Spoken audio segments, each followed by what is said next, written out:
Hello my dear friends and students. आज की इस वीडियो में मैंने करणी के जोड़ के सवालों को लिया है। मुझे पूरा उम्मीद है कि आपको यह वीडियो अवश्य ही पसंद आएगा। मेरे वीडियो को शेयर करना न भूलें, अपने मित्रों दोस्तों को शेयर ज़रूर करें और चैनल को सब्सक्राइब करें। साथ ही साथ सब्सक्राइब करने के साथ ही साथ बेल आइकन की घंटी प्रेस करना न भूलें, यह मेरा रिक्वेस्ट है। तो फिलहाल चलिए हम करणी के जोड़ के सवालों को उदाहरण के माध्यम से हल करते हैं। तो हमारा पहला सवाल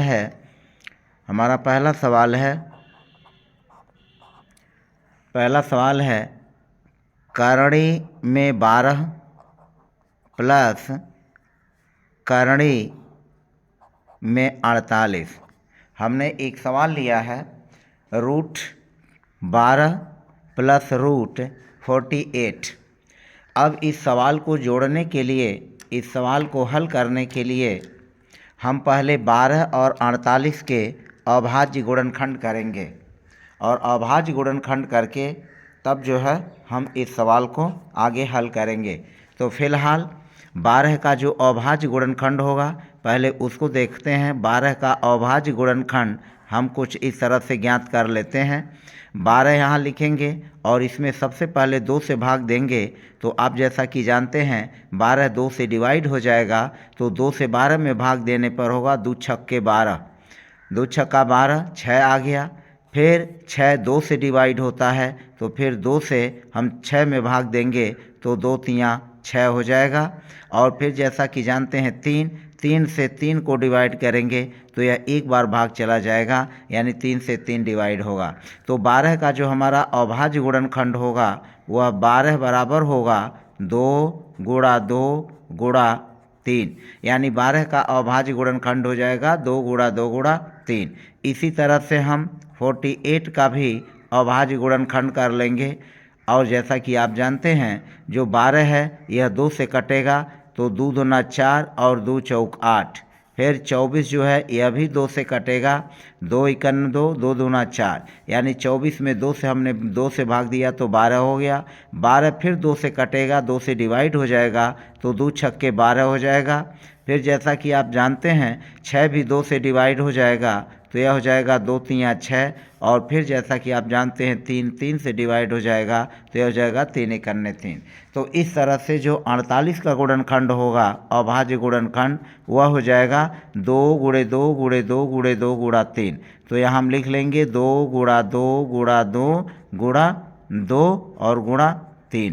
तो इस तरह से 12 का अभाज्य गुणनखंड हुआ 2 गुणा 2 गुणा 3 और 48 का अभाज्य गुणनखंड हो जाएगा 2 गुणा 2 गुणा 2 गुणा 2 गुणा 3। तो फिलहाल हम 12 के नीचे लिखते हैं, 12 के नीचे लिख लेंगे यह जो 12 का अभाज्य गुणनखंड है 2 गुणा 2 और गुणा 3। फिर जो हमारा 48 है, 48 का अभाज्य गुणनखंड हम लिख लेंगे यहाँ पर, और यह हो जाएगा 2 गुणा 2 गुणा 2 फिर गुणा 2 और फिर गुणा 3। तो यह हो जाएगा 2 दूनी 4 दूनी 8 दूनी 16 तियाँ 48 और 12 का हो जाएगा 2 दूनी 4 तियाँ 12। तो इस तरह से करणी में 12 और करणी का 48 को जो अभाज्य गुणनखंड हमने इस तरह से करके लिख लिया। अब जैसा कि जानते हैं यहाँ करणी है और चूंकि यहाँ कुछ नहीं लिखा है तो यहाँ 2 है, यहाँ भी कुछ नहीं लिखा है ये भी 2 है, तो 2 यहाँ है तो इसलिए हम इसका वर्गमूल लेंगे। और वर्गमूल लेने में हम जोड़े में लेते हैं, जैसे 2 गुणा 2 2 बार है तो हम सिर्फ इसको यहाँ एक बार लिख लेंगे। करणी के बाहर कर लेंगे 2 को, तो हम 2 लिख लेंगे। चूंकि यह करणी में के अंदर 3 बच जाएगा तो हम इसको लिख लेंगे करणी में 3, यानी √3, क्योंकि इसका 3 का जोड़ा नहीं है। तो यह हो जाएगा 2 करणी में 3 प्लस फिर यहाँ 2 गुणे 2 गुणे 2 गुणे 2, यह 4 बार 2 आया है, तो करणी के बाहर जब हम करेंगे तो 2 गुणे 2 हम केवल 2 बार लिखेंगे, तो यहाँ लिखेंगे 2 गुणा 2, यानी 1 2 3 4 बार है, तो करणी के बाहर जब हम इसको लिखेंगे तो केवल 2 बार लिखेंगे, 2 गुणे 2 हो जाएगा और यहाँ 3 बच जाएगा, इसको हम करणी के अंदर 3 ही रहने देंगे। तो इस तरह से √12 का वैल्यू हो गया 2√3 और √48 का वैल्यू हो गया 2 दूनी 4 √3। अब हम इसको कुछ इस तरह से लिख लेंगे, फिर 2√3 और प्लस 2 दूना 4 हो जाएगा, और 4√3 हो गया। अब जैसा कि आप जानते हैं 2√3 यहाँ जो है 2 है और 4√3 जो लिखा है यहाँ भी 2 है। तो जब यहाँ भी 2 है यहाँ भी 2 है तो यह समान प्रकार की करणी है। और समान प्रकार की करणियों को जोड़ने के लिए हम कुछ नहीं करते हैं, केवल या तो आप √3 को कॉमन कर लें और 2 धन 4 बच जाएगा, 2 में 4 जोड़ेंगे 6 हो जाएगा, 6√3 हो जाएगा। तो सबसे बेहतर √3 दोनों पदों में है तो हम √3 को कॉमन कर लेते हैं और कॉमन करके इसको बाहर लिखते हैं। तो हमारा यह 2 बच जाएगा, यहाँ धन हो जाएगा और यहाँ 4 बच जाएगा और फिर इसको लिख लेंगे और इस तरह से यहाँ पर इसका हल हो जाएगा। 4 में 2 जोड़ लेंगे 6 और 6 के बाद यह √3 है, यह √3 कर लेंगे। तो इसका जो वैल्यू आएगा यह 6√3 हो जाएगा। या आप यहाँ से डायरेक्ट इसको जोड़ सकते हैं, 4 में 2 जोड़ लें, 4 2 लिखकर 4 में 2 जोड़ करके लिख लें 6 और √3 जो है कॉमन में हो जाएगा तो हम √3 लिख लेंगे। या 4 में 2 जोड़ेंगे 6 और केवल एक बार हम √3 लिख लेंगे, हम दोनों बार √3 नहीं उतारेंगे तो यह हो जाएगा 6√3। तो इस तरह से √12 और प्लस √48 का जो जोड़ होगा वह 6√3 आएगा। अब हम दूसरे सवाल पर चलते हैं।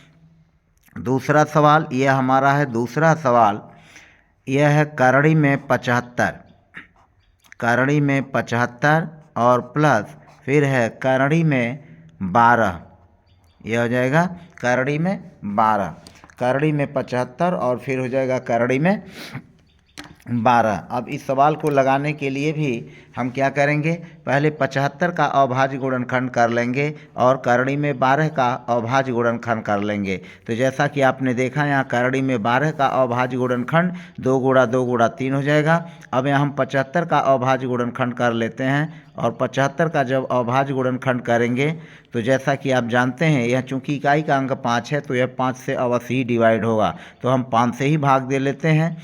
तो 5 इकन्ने 5, 2 शेष होगा और 5 25 हो जाएगा। फिर 15 जो होगा वह 5 से डिवाइड हो जाएगा, 5 तियाँ 15 तो 5 तियाँ 15 हो गया। फिर 3 से डिवाइड हो जाएगा तो 3 इकन्ने 3 हो गया। तो इस तरह से 75 का जो अभाज्य गुणनखंड हुआ वह 75 का हो जाएगा 5 गुणा 5 और गुणा 3। तो अब इस 5 गुणा 5 गुणा 3 75 का जो अभाज्य गुणनखंड है हम यहाँ लिख लेंगे और यहाँ लिखेंगे 75 का अभाज्य गुणनखंड 5 गुणा 5 और गुणा 3, यह हो गया। और प्लस जो करणी में 12 है इसका अभाज्य गुणनखंड हो गया 2 गुणा 2 गुणा 3, तो यह हो जाएगा 2 गुणा 2 गुणा 3। अब यह हो जाएगा। अब यहाँ यह भी समान करणी है क्योंकि यहाँ 2 है यहाँ भी 2 है, तो 2 और 2 होने के नाते यह समान प्रकार की करणी है। और चूंकि यह करणी है, समान प्रकार की करणी है, तो और चूंकि यहाँ 2 है तो इसका हम वर्गमूल ले लेंगे। करणी में 5 गुणे 5 गुणे 3, चूँकि 5 गुणे 5 2 बार आया है तो एक बार हम करणी के बाहर लिख लेंगे और बच जाएगा 3, तो हम इसको लिख लेंगे करणी में 3। यानी हमारा 5 गुणे 5 गुणे 3 का वर्गमूल हो जाएगा 5 करणी में 3। फिर यहाँ हो जाएगा धन 2 गुणे 2 2 बार आया हुआ है, तो हम जब इसको करणी के बाहर करेंगे यानी जब 2 गुणे 2 का वर्गमूल लेंगे तो जैसा कि आप जानते हैं 2 गुणे 2 का वर्गमूल 2 होता है, तो 2 लिखेंगे और फिर यह √3 लिख लेंगे, यह हो जाएगा। अब यहाँ आप सीधे इसको जोड़ सकते हैं आसानी से, इसको जोड़ना बहुत कठिन नहीं है। और आप जैसा कि समझ रहे हैं 5 में हम 2 को जोड़ लेंगे तो 5 और 2 जोड़ेंगे 7, और फिर जो ये कर्णिम 3 है और यह कर्णिम 3 है तो हम इसको 2 बार नहीं लिखेंगे, हम केवल चाहे इस करणी को चाहे इस करणी को एक बार यहाँ लिख लेंगे और यह हो जाएगा 7√3। तो इस तरह से दूसरा सवाल जो कि हमारा करणी में 75 धन करणी में 12 है, इनका जोड़ जो होगा हमारा 7 करणी में 3 हो जाएगा। अब हम चलते हैं तीसरे सवाल को, तीसरे सवाल को हल करते हैं। और तीसरे सवाल को आप देखें, तीसरा सवाल जो हमारा करणी में 125, यह हुआ करणी में 125 प्लस करणी में 20, करणी में 125 प्लस हो गया करणी में 20। अब यहाँ हम 125 का जब अभाज्य गुणनखंड करेंगे तो 125 का अभाज्य गुणनखंड हो जाएगा इस तरह से। चूँकि यहाँ इकाई का अंक 5 है तो यह 5 से अवश्य कटेगा, हम 5 से इसमें भाग देते हैं। 5 दूनी 10, 12 में से 10 घटाएंगे 2 शेष होगा, फिर 2 के आगे 5 में भाग देंगे तो यह 25, 5 पचाम 25 हो जाएगा। यानी 125 में 5 से भाग देंगे तो 25 बार आएगा। फिर 25 को 5 से डिवाइड करेंगे तो 50 में 25 5 हो जाएगा। फिर इस 5 को 5 से डिवाइड करेंगे, 5 इकन्ने 5 हो जाएगा। इसी तरह से हम 20 का भी अभाज्य गुणनखंड ज्ञात कर लेंगे और 20 का अभाज्य गुणनखंड इस तरह से हो जाएगा। चूँकि यहाँ इकाई का अंक 0 है तो यह 2 से अवर्ग से डिवाइड होगा। 2 इकन्ने 2 0, 2 दहा में 20 हो जाएगा। फिर यहाँ इकाई का अंक 0 है, जैसा कि आप जानते हैं 10 2 से डिवाइड होता है तो 2 पच्चे 10 हो जाएगा। और फिर 5 से 5 को डिवाइड करेंगे तो एक बार हो जाएगा, तो यह हो गया 5 इकन्ने 5। तो इस तरह से 20 का जो गुणनखंड हुआ, 20 का जो गुणनखंड हो जाएगा वह हो जाएगा 2 गुणा 2 गुणा 5। और फिर जो हमारा 125 है, 125 का गुणनखंड हो जाएगा 5 गुणा 5 और गुणा 5। और फिर हम इसको यहाँ अभाज्य गुणनखंड लिख करके और इस सवाल को आसानी से हल कर लेंगे। यह हो जाएगा करणी में 125, इसका अभाज्य गुणनखंड हुआ 5 गुणे 5 गुणे 5। यहाँ हम लिखते हैं 5 गुणा 5 फिर गुणा 5। और फिर धन करणी में 20 को लिखते हैं 2 गुणा 2 गुणा 5। अब यह हो जाएगा 5 गुणे 5 गुणे 5, 5 गुणे 5 यह जोड़े में है तो इसका हम वर्गमूल लेंगे तो 5 हमारा करणी के बाहर हो जाएगा। और यह 5 का जोड़ा नहीं है, इसको हम अंदर ही लिख लेंगे, यह रह जाएगा 5। तो यह हुआ 5 रूट 5 और प्लस चूँकि 2 गुणा 2 2 बार आया हुआ है तो इसका वर्गमूल 2 हम बाहर कर लेंगे। और फिर यह 5 का कोई जोड़ा नहीं है, इसका वर्गमूल करणी में 5 ही रह जाएगा, इसको 5 हम यहाँ लिख लेंगे। तो आपने देखा कि 5 गुणे 5 का वर्गमूल हो गया 5 करणी में 5, 2 गुणे 2 का वर्गमूल हुआ 5, यानी 2 गुणे 2 2 बार आया है तो हम करणी के बाहर करके सिर्फ एक बार लिखेंगे। और फिर रूट 5 अंदर रह जाएगा, यह जो 5 है रूट के अंदर ही रह जाएगा। फिर 5 गुणे 5 गुणे 5 में 5 गुणे 5 का जोड़ा है तो हम इसको एक बार बाहर कर लेंगे और यह जो 5 बच रहा है इसको हम करणी के अंदर रहने देंगे। अब यहाँ आप समझ सकते हैं इसको जोड़ना आसान है क्योंकि अभी समान प्रकार की करणी है, क्योंकि यहाँ भी 2 है और यहाँ भी 2 है। तो अब 5 में हम 2 जोड़ लेंगे, हो जाएगा 7। और यह करणी में 5 चाहे यह करणी में 5, केवल एक बार हम इसको सामने लिख देंगे 7 करणी में 5, तो हमारा जोगफल हो जाएगा 7 करणी में 5। तो इस तरह से यह तीसरा सवाल जो करणी में 125 धन करणी में 20 है, इसको जोड़ा गया तो इसका कुल जोगफल हुआ 7 करणी में 5। इसी तरह से हम आगे चलते हैं और फिर एक चौथा सवाल देखते हैं। चौथा सवाल हमारा है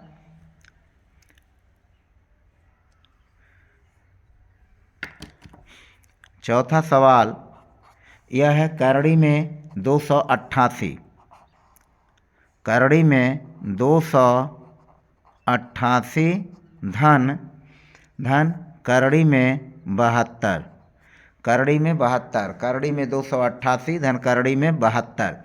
अब करणी में 72 का भी अभाज्य गुणनखंड करेंगे और करणी में 288 का अभाज्य गुणनखंड करेंगे। तो फिलहाल पहले 288 का अभाज्य गुणनखंड करते हैं और 288 का जो अभाज्य गुणनखंड होगा वह कुछ इस तरह का होगा। आप देखें 288 चूँकि इकाई का अंक 8 है, यह 2 से डिवाइड हो जाएगा तो यहाँ हम लिखेंगे 2 से इसको भाग देंगे। 2 इकन्ने 2, 2 चौक 8 और फिर 2 चौको 8, यह 2 से भाग देने पर यह हुआ। फिर यह 2 से डिवाइड होगा, यह हो जाएगा 2 सत्ते 14, 2 दूने 4। फिर यह 72 2 से डिवाइड हो जाएगा तो 36 दूना होता है 72, यह हो जाएगा, आप जैसा कि देख सकते हैं यह हो जाएगा 36 दूना 72, 2 तियाँ 6, 2 छक्के 12, 36 हो गया। फिर इसको हम भाग देंगे, 2 से भाग देंगे तो 36 में 2 से भाग देंगे तो यह हो जाएगा 18। इसी तरह से फिर 18 में 2 से भाग देंगे तो यह हो जाएगा 2 नवा 18, 2 नवा 18।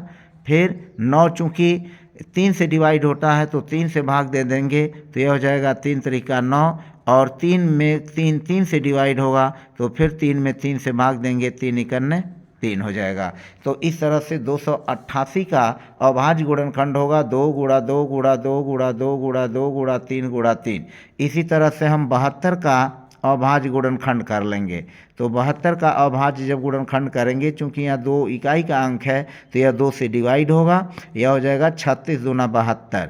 तो 72 में 2 से भाग देंगे हो जाएगा 36, 36 में 2 से भाग देंगे तो 18 आएगा, फिर 18 में 2 से भाग देंगे, 2 9 18 होगा, फिर 9 3 से डिवाइड होगा तो 3 से भाग दे देंगे, 3 तरीका 9, फिर 3 3 से डिवाइड हो जाएगा, 3 इकन्ने 3। तो इस तरह से जो 72 का अभाज्य गुणनखंड हुआ वह 2 गुणा 2 गुणा 2 गुणा 3 गुणा 3 हो जाएगा। अब हम इस अभाज्य गुणनखंड को यहाँ पर लिख लेते हैं, और जो करड़ी में 288 है उसका यह अभाज्य गुणनखंड हुआ।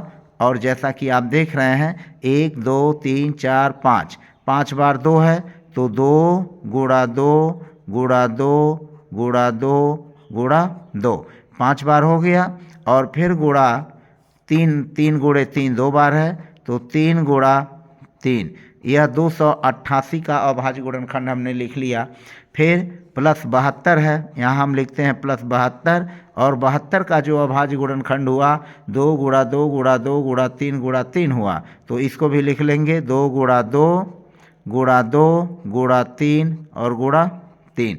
अब हम क्या करेंगे, अब जैसा कि आप जानते हैं यह समान प्रकार की करणी है, क्योंकि यहाँ भी 2 है यहाँ भी 2 है, और इसका जब हम वर्गमूल लेंगे तो 2 गुणे 2 और फिर 2 गुणे 2 जोड़े में है तो 2 गुणे 2 गुणे 2 गुणे 2, इस 2 गुणे 2 का वर्गमूल हो जाएगा 2, फिर इस 2 गुणे 2 का वर्गमूल हो जाएगा 2, और 3 गुणे 3 का वर्गमूल हो जाएगा 3। इसको हम करणी के बाहर कर लेंगे, यानी 2 गुणे 2 गुणे 2 गुणे 2, यह 4 बार है तो हम 2 गुणे 2 2 बार लिख लेंगे, 3 गुणा 3 2 बार है तो इसको 1 बार लिखेंगे, और हमारा यह जो हो जाएगा यह 2 1 बच जाएगा, तो इसको हम करणी में ही लिख लेंगे क्योंकि इसका जोड़ा नहीं है, यानी इसका वर्गमूल इस तरह से नहीं होगा। तो करणी में 2 हो गया। फिर हम देखते हैं 2 गुणे 2 यह जोड़े में है तो हम 1 बार करणी के बाहर लिख लेंगे, फिर 3 गुणा 3 2 बार है तो 1 बार ही हम केवल करणी के बाहर लिख लेंगे, और तब हमारा 2 गुणे 2 का वर्गमूल 2 हो गया, फिर 3 गुणे 3 का वर्गमूल 3 हो गया, यह 2 बच रहा है, इसको हम करणी के अंदर ही रहने देंगे। अब हम क्या करेंगे, इसका गुणा कर लेंगे, 2 दूनी 4, 4 तियाँ 12 लिखेंगे, 12 करणी में 2, फिर धन यहाँ देखिए 2 तियाँ 6, फिर 6 लिखेंगे और 6 करणी में 2 लिख लेंगे।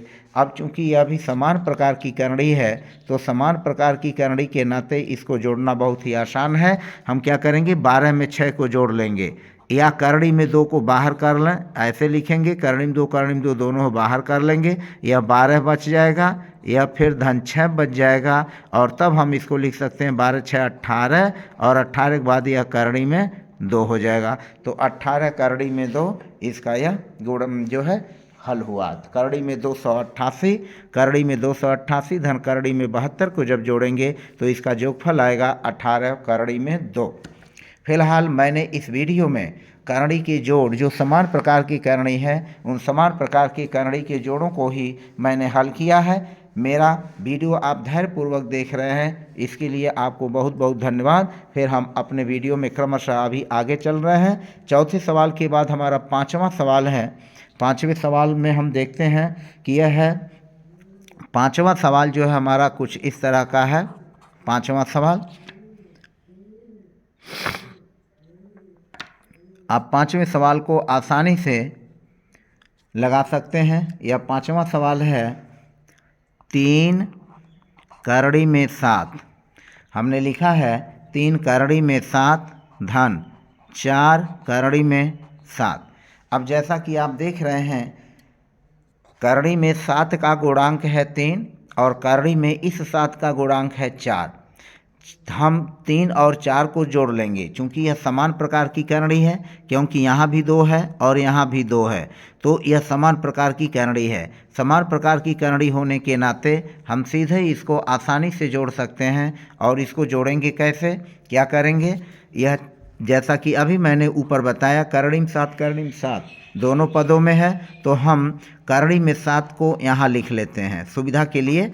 करड़ी में 7, करड़ी में 7 क्योंकि दोनों पदों में कॉमन है, करड़ी में 7 यहाँ लिखते हैं। इसके पहले कोष्ठक लगाते हैं, यह जो 3 यहाँ कोष्ठक लगाते हैं, यह 3 है, पहले 3 लिख लेंगे, फिर यह धन है, फिर धन लिखते हैं, फिर यह 4 है, 4 लिखते हैं। तो करड़ी में 7 को हमने कॉमन करके बाहर कर लिया, 3 और 4 को हमने ऐसे लिख लिया, 3 में 4 जोड़ेंगे 7, और इस तरह से हमारा 4 में 3 जोड़ने पर जाएगा 7, और 7 फिर यह रूट 7 हो जाएगा। तो इस तरह से इस सवाल का जोड़ हुआ 7√7। आपने देखा कि समान प्रकार की करड़ी को कितनी आसानी से हम जो कॉमन पद है उसको लेकर के जो शेष बचते हैं उनको जोड़ लेते हैं, और जोड़ करके हम उसको लिख लेते हैं। तो इस तरह से 5वां उदाहरण हुआ। अब हम चलते हैं 6वें उदाहरण पर, और 6वां उदाहरण जैसा कि आप समझ सकते हैं, 6ठा उदाहरण, यह सवाल 6ठा उदाहरण हमारा है,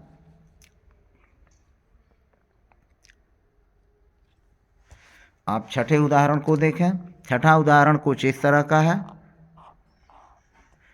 6ठा हमारा सवाल है 2√3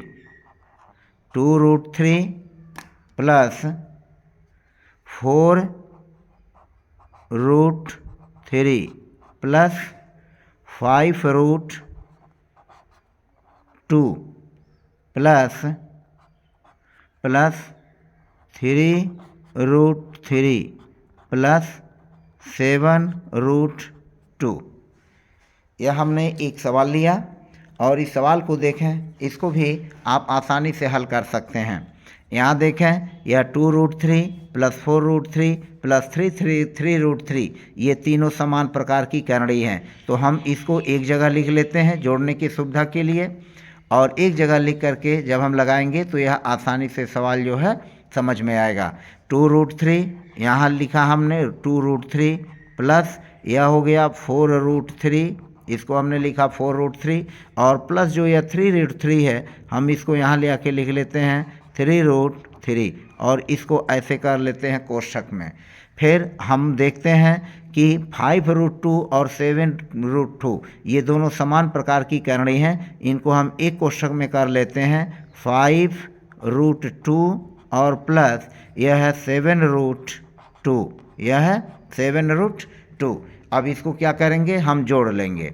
यहाँ देखें, करड़ी में 3, फिर करड़ी में 3, फिर करड़ी में 3, इन तीनों पदों में है, तो हम करड़ी में 3 को बाहर कर लेते हैं। करड़ी में 3 को बाहर करने के बाद करड़ी में 3, करड़ी में 3, करड़ी में 3, यह कॉमन हो जाएगा। कॉमन करके हमने बाहर लिख लिया। अब यहाँ बचा 2, हम लिखते हैं 2, प्लस का चिन्ह है प्लस, फिर यह है 4, यह हो गया 4, फिर यह प्लस का चिन्ह है प्लस, और यह हो गया 3। अब आप देख सकते हैं कि 2 धन 4 धन 3 हमने लिखा, और करड़ी में 3 चूँकि इन तीनों पदों में है तो हम इसको कॉमन कर लेंगे, और कॉमन करने में हमारा हो जाएगा कुछ इस तरह का 2 प्लस 4 प्लस 4 3, करड़ी में 3, करड़ी में 3, करड़ी में 3, इनको हम बाहर कर लेंगे, और बाहर करने के बाद हम लिखेंगे 2 धन 4 धन 3, क्योंकि यह 2 है प्लस 4 है और प्लस 3 है, तो 2 प्लस 4 प्लस 3√3, फिर प्लस इसमें क्या करेंगे √2, इसमें भी बाहर है, हम √2 बाहर कर लेते हैं, यानी √2 को कॉमन कर लेते हैं, तो यहाँ बचेगा सिर्फ 5, और यह प्लस हो जाएगा, फिर यहाँ बचेगा 7, और प्लस 7, 5 प्लस 7, और यह हो जाएगा √2। अब हम इसको सीधे सीधे जोड़ लेंगे, और जोड़ करके जो हमारा सवाल आएगा उसको हम हल कर लेंगे। अब जैसा कि आप देख रहे हैं, 2 4 6 और 6 3 9, यह हो जाएगा 9√3, 2 प्लस 4 प्लस 3, तो 2 4 6 3 9√3, और प्लस यह 5 में 7 जोड़ लेंगे 12, और 12 के बाद यह हो जाएगा √2, तो 12√2। इस तरह से यह जो छठा सवाल हमने लिया 2√3 प्लस 4√3 प्लस 5√2 और प्लस 3√3 प्लस 7√2, तो 7√2 उसका जोड़ हमने यह हुआ, हमारा यह आंसर हो जाएगा इसका 9√3 प्लस 12√2। अब हम चलते हैं अगले सवाल पर, और अगला सवाल हमारा जो अगला सवाल है वह कुछ इस प्रकार है।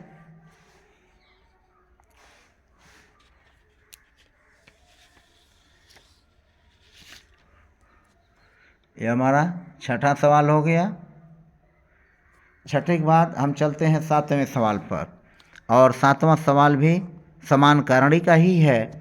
7वां सवाल है 8 करड़ी में 5 धन 3 करड़ी में 5 धन 2 करड़ी में 5।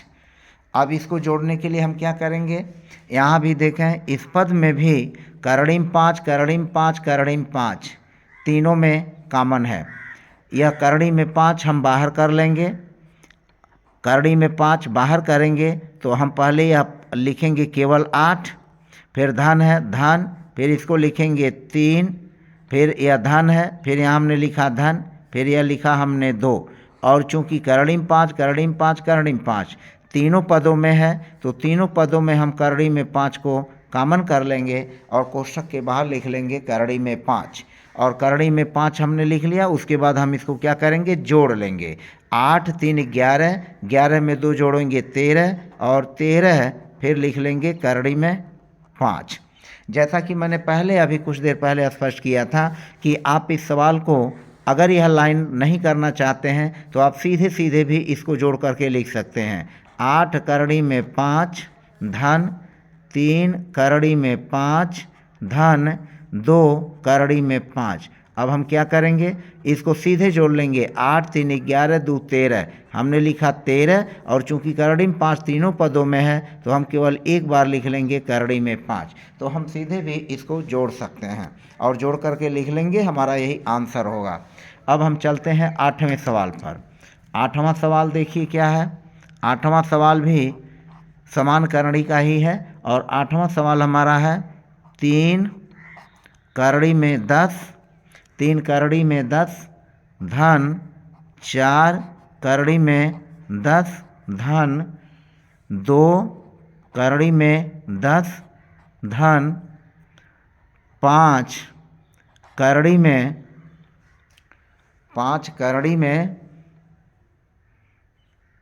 40। अब यहाँ देखें, यह 3 करड़ी में 10 धन 3 करड़ी में 10 धन 2 करड़ी में 10 धन 5 करड़ी में 40। अभी इसको भी आप आसानी से लगा सकते हैं, थोड़ा सा हमें यह केयर करना है। आप कर सकते हैं कि करड़ी में 10 करड़ी में 10 करड़ी में 10, यह तीनों कॉमन, यह करड़ी में 10 इस पद में भी है, इस पद में भी है, इस पद में भी है। तो फिलहाल हम 3 4 और 2 को जोड़ लेंगे, तो 3 धन 4 धन 2 इस तरह से लिखेंगे और करड़ी में 10 को कॉमन करके यहाँ पर हमने लिख लिया करड़ी में 10। अब यह हमने ऐसे लिख लिया 3 धन 4 धन 2 करड़ी में 10, और हम 5 को 5 ही लिखेंगे। अब यहाँ करड़ी में जो 40 है इसको बारीकी से देखें तो यह है 4 गुणा 10, 4 गुणा 10, तो हम इसको लिख लेंगे 4 गुणा 10। अब क्या करेंगे, 3 4 7 2 9 इसको जोड़ लेंगे और यह हो जाएगा 9 करड़ी में 10, फिर प्लस जैसा कि यह 5 है 5 लिखेंगे। 4 का वर्गमूल आप जानते हैं कि 4 का वर्गमूल 2 होता है, तो हम इसको 2 लिख लेंगे, 4 का वर्गमूल कर लेंगे 2 बाहर, यह करड़ी में 10 अंदर बच जाएगा, इसको हम लिख लेंगे करड़ी में 10। यानी हमारा हो गया 9 करड़ी में 10 धन 5 गुणे 2 करड़ी में 10। यह 4 का वर्गमूल 2 होता है, तो 4 का वर्गमूल जो 2 लिखेंगे तो इसको हम करड़ी में नहीं लिखेंगे, और यह हमारा 10 जो है करड़ी के अंदर बच जाएगा, इसको यहाँ लिख लेंगे। अब इसको लिखेंगे 9 करड़ी में 10 धन 5 दूना 10 और फिर करड़ी में 10। अब हम क्या करेंगे, करड़ी में 10 करड़ी में 10 दोनों में है, तो हम करड़ी में 10 और करड़ी में 10 को कॉमन कर लेंगे, हमारा 9 और 10 हो जाएगा, जोड़ लेंगे इसको 9 प्लस 10, और ये हो गया करड़ी में 10 कॉमन, करड़ी में हमने 10 लिखा और फिर हमने देखा 9 में 10 जोड़ा 19 हुआ, 19 और उसके बाद करड़ी में 10, तो हमारा यह आंसर हो जाएगा, इसका जोड़ 19 करड़ी में 10। तो इस तरह से यह 9वां सवाल हुआ। अब हम चलते हैं अगले सवाल पर। वीडियो में बने रहने के लिए आपको बहुत बहुत धन्यवाद। 9वां सवाल कुछ इस तरह का है। 9वां सवाल आप देखें, 3 करड़ी में 48, 3 करड़ी में 48 धन 25 करड़ी में 27, 3 करड़ी में 48 धन 25 करड़ी में 27। अब इसको जोड़ने के लिए हम क्या करेंगे, पहले 3 लिखेंगे और जैसा कि अभी मैंने पीछे बताया है, यह 48 है, यह 27 है। यह कुछ अलग दिख रहा है। 25 में 3 को तो हम जोड़ सकते हैं, लेकिन इसलिए भी नहीं अभी जोड़ पाएंगे क्योंकि 48 और 27 की वैल्यू जो है हमें हल करनी है कि ये क्या यह किस तरह से हल होगा। तो 48 का जैसा कि आप जानते हैं गुणनखंड 16 तियाँ 48, तो हम लिखेंगे 16 गुणा 3, 16 तियाँ 48 धन यह लिखेंगे 25, और 25 को भी उसके बाद 27 को आप जानते हैं कि यह हो जाता है 3 गुणा 3 गुणा 3, 3 तियाँ 9 तियाँ 27। अब आप देखें यहाँ जो 16 है यह हो जाएगा 3 गुणा 16 का जो वर्गमूल होगा वह हो जाएगा 4, तो हम लिखेंगे 3 गुणा 4, 16 का वर्गमूल 4 और यह 3 करड़ी में यहाँ रह जाएगा। फिर प्लस यह 25 है, हम लिखेंगे 25, 3 गुणे 3 का वर्गमूल जो हो जाएगा 3 हो जाएगा बाहर, यह 3 एक बच जाएगा, इसको लिख लेंगे करड़ी में 3, और फिर हम इसको आगे हल कर लेंगे। अब यह हमारा समान करड़ी हो गया, 3 में 4 से गुणा करेंगे यह हो जाएगा 12 करड़ी में 3, 12 करड़ी में 3, यह हुआ 12 करड़ी में 3, और प्लस यह हुआ 25 तियाँ 75, यह हो जाएगा 75 और यह लिख लेंगे करड़ी में 3। अब हम क्या करेंगे, 12 में 75 जोड़ लेंगे, तो 12 75 जोड़ेंगे आपका हो जाएगा 5 2 7 और 7 1 8, 5 2 5 और 2 7, 7 और 1 8, 87, और फिर चाहे यह करड़ी में 3 चाहे यह करड़ी में 3 हम केवल उतार लेंगे, यह हो जाएगा 87 करड़ी में 3। तो इस तरह के सवालों को हल करने के लिए हम इसी प्रकार की प्रक्रिया को अपनाते जाते हैं और हमारे सवाल आसानी से लगते जाते हैं। अब हम चलते हैं अपने 10वें सवाल की तरफ, और 10वां सवाल कुछ इस तरह का है। यह है 4 करड़ी में 18, 4 करड़ी में 18 प्लस 11 करड़ी में 50 प्लस 3 करड़ी में 72, 3 करड़ी में 72। अब यह भी है तो समान करड़ी, क्योंकि यहाँ भी 2 है, यहाँ भी 2 है और यहाँ भी 2 है, ये समान प्रकार की करणियाँ हैं। तो समान प्रकार की करणियों को हल करने के लिए सबसे पहले हम 18 का, 50 का और 72 का अभाज्य गुणनखंड करेंगे। तो पहले हम जो लिखेंगे 4 करड़ी में 18 को हम लिख सकते हैं 9 दूनी 18, यहाँ लिखा हमने 9 दूनी 18, प्लस 11 गुणा करड़ी में 50 को हम लिख सकते हैं 25 दूना 50, तो हम लिख लेंगे 25 दूना 50। फिर यहाँ धन 3 गुणा करड़ी में 72 को लिख सकते हैं 36 दूना 72, तो यहाँ लिखेंगे 36 गुणा 2। अब आप जैसा कि जानते हैं जो 4 है, 4 लिख लिया, करड़ी में 9 इसका वर्गमूल हो जाएगा 3, तो हम लिख लेंगे 3, यहाँ 9 का वर्गमूल होगा 3, हमने लिखा 3 और यह 2 बच जाएगा, इसको लिख लेंगे 2। फिर प्लस 11 गुणा, जैसा कि आप जानते हैं 25 का वर्गमूल होता है 5, तो हम लिख लेंगे 5, 25 का वर्गमूल होता है 5, 5 करड़ी में 2 हो जाएगा। फिर धन 3 गुणा 36 का वर्गमूल होता है 6, 6 36, 6 गुणे 6, तो 6 गुणे 6 जोड़े में हो जाएगा, तो हम इसको लिख लेंगे 6, 6, 3 गुणा 6 और फिर यह जो 2 है करड़ी में रह जाएगा, तो इस तरह से हो जाएगा 3 गुणा 6 गुणा करड़ी में 2। अब हम क्या करेंगे, 4 गुणे 3 12, 4 तियाँ 12 करड़ी में 2, फिर धन 11 पचे 55, 11 पचे 55 करड़ी में 2, धन 3 छक्के 18 और फिर करड़ी में 2, यह हो गया हमारा 18 करड़ी में 2। अब हम इसको क्या करेंगे, सब जोड़ लेंगे। अब चूंकि यह करड़ी में 2 यह भी है, करड़ी में 2 यह भी है, करड़ी में 2 यह भी है, तो हम 18 को 55 को और 12 को जोड़ लेंगे, तो 8 5 13 2 15 को 5, 15 को 5 हासिल 1, और फिर 1 1 2 5 7 और 1 8, तो इस तरह से हुआ यह 85। और 85 के बाद हम केवल एक बार करड़ी में 2 लिख लेंगे, क्योंकि यह समान करड़ी है, करड़ी में 2 करड़ी में 2 करड़ी में 2, तो इस तरह से जो हमारा सॉल्यूशन हुआ वह हुआ 85 करड़ी में 2। फिर जोड़ लेते हैं 8 5 13, 13 2 15 को 5 हासिल 1, और फिर हुआ 1 1 2 2 5 7 7 1 8, तो इस तरह से यह हुआ 85 करड़ी में 2। तो इस तरह से आप देख सकते हैं कि समान प्रकार की करड़ी को जोड़ना बहुत ही आसान है। बस जहाँ चीज़ें स्पष्ट नहीं होती हम उसको अभाज्य गुणनखंड कर लेते हैं। जैसे यहाँ 18 है, यहाँ 50 है, यहाँ 72 है। अब हमें ये इसको जोड़ना इस तरह से जोड़ना आसान नहीं है। और जब हम 18 का, 50 का और 72 का अभाज्य गुणनखंड कर लेंगे और वर्गमूल लेकर के जब हम इसको हल करेंगे तो हमारे सवाल आसानी से हल होते जाएंगे। तो इस तरह से आप करड़ी के सवालों को आसानी से जोड़ सकते हैं। फिलहाल इस वीडियो को आपने धैर्यपूर्वक देखा, इसके लिए आपको बहुत बहुत धन्यवाद। और फिलहाल आज की वीडियो यहीं समाप्त करते हैं। अगले वीडियो में हम पुनः अपने सवालों को लेकर के हाजिर होंगे। तब तक के लिए धन्यवाद।